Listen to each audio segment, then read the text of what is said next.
Donald Trump was sworn in today as the 47th President of the United States, making him officially the second U.S. President to serve non-consecutive terms. In his inaugural address, President Trump said, quote, "The golden age of America begins right now," end quote. He also shared his priorities with the American people. Joining me now to discuss this and more is Congressman Robert Aderholt, a member of the House Appropriations Committee. He serves Alabama's 4th Congressional District. Congressman Aderholt, welcome to Washington Watch. Tony, good to be with you. Thanks for having me on. Well, thanks for taking time to join us. Busy day in Washington, D.C., a lot of activities. Your thoughts on today's inauguration ceremony? Well, it was a great day. I was honored to have a chance to actually be in the Rotunda there. As you know, plans changed drastically after I guess it was Friday when they decided to move inside. So a lot of the folks I know that was hoping to be there, but I think most people understood between the weather and what all was going on in Washington that we needed to make sure everybody was safe, and it was the call by the president. And but obviously all the Congress was there, the House and the Senate, and we were there to see it, and just a lot of energy in the air, and was just very excited to be there. Yeah, and there were a lot of folks that came to D.C. despite the weather. In fact, it moved the indoor gathering at the Capital One Arena just across from the FRC headquarters here in D.C. They were lining up last night. Yes. They could not wait to get in, even out there in the cold. So a lot of enthusiasm. What was it like there in the Rotunda? Yeah, no, there was a lot of energy, and there were of course obviously a lot of Democrats didn't come.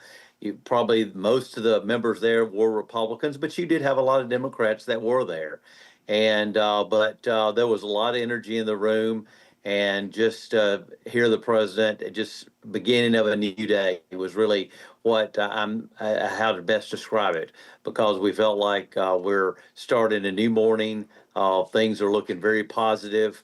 We're starting from a position of security, and so I just, it was just great being in the room and seeing the president, and hearing him take the oath of office, seeing him right there. So yeah, just I really I think everyone felt better after he was commander in chief.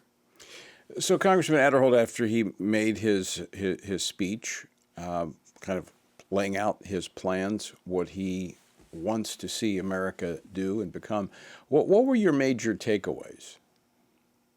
Well, obviously, I think one of the things that you was very obvious that border security is going to be a number one priority in this administration, and and also it was just very great to see him that the strength on the international uh, scene that the United States is going to project now, and not only project but also be in strength around the world.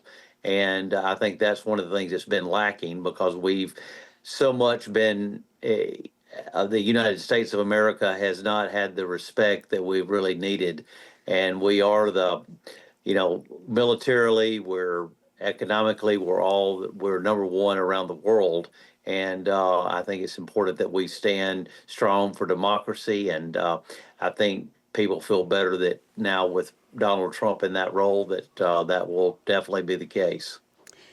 I know when these types of gatherings take place, everybody's going to kind of be there and kind of waiting, milling around before the actual event takes place. So there's a lot of time for conversations. Can you share a little bit about the conversations you've had today with your colleagues, and kind of what they're thinking, and just kind of the anticipation that they have? Well, it was interesting as I was sitting now next to some of my colleagues there, and this president was making his speech. As you know from listening to his speech yourself, the things that he said he was going to implement, and basically members of Congress, and I know around me were saying just under their breath, but you could hear them actually say thank you for standing for a strong border, for that we'll have energy freedom, that we will make sure that we are uh, number one on the world stage, making sure that we put in those common sense practices that are so important that have gone lacking over the last 4 years. So just really a sense of gratefulness that the president is going to move forward on these policies, and that it's not going to be just talk, but he's doing that. And as you know, signing those executive orders today, he is not wasting time.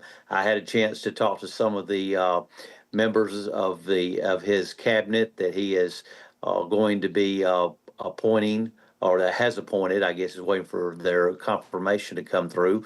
And they're ready to get to work. And saw John Ratcliffe, and talked to Lee Zeldin, and they're just very excited about starting to work and to implementing the president's policies, and as soon as they get their confirmation. Now, you mentioned the executive orders, and we're going to talk about those in a moment with Chris Gasek from FRC. But what I did not see in the list of executive orders in this first batch, I know that we'll see more this week, and that is the Mexico City policy, which has been a kind of a ping pong policy from administration to administration. Democrats, rescind it. Republicans generally put it back in place, and that's simply prohibiting U.S. tax dollars for funding or promoting abortion abroad, getting its name from Ronald Reagan when he did the announcement in Mexico City. Any word on that? No, I've not heard an update, but I mean, I would be shocked if that is not within these one of the first executive orders that comes through. And but I was reminded was something that I was so happy that he pointed out, and I'm sure you heard it loud and clear, Tony, was what he said about there were two genders, male and female.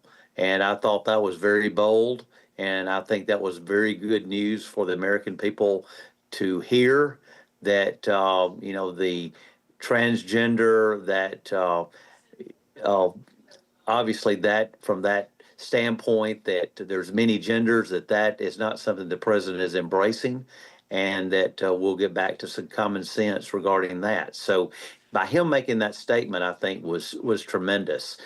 He didn't have to make that statement, even though I know he agrees with it, but to agree that there are only two genders, and to make that publicly in his speech to this afternoon, was, I think, a real sign that he's going to be very serious about it.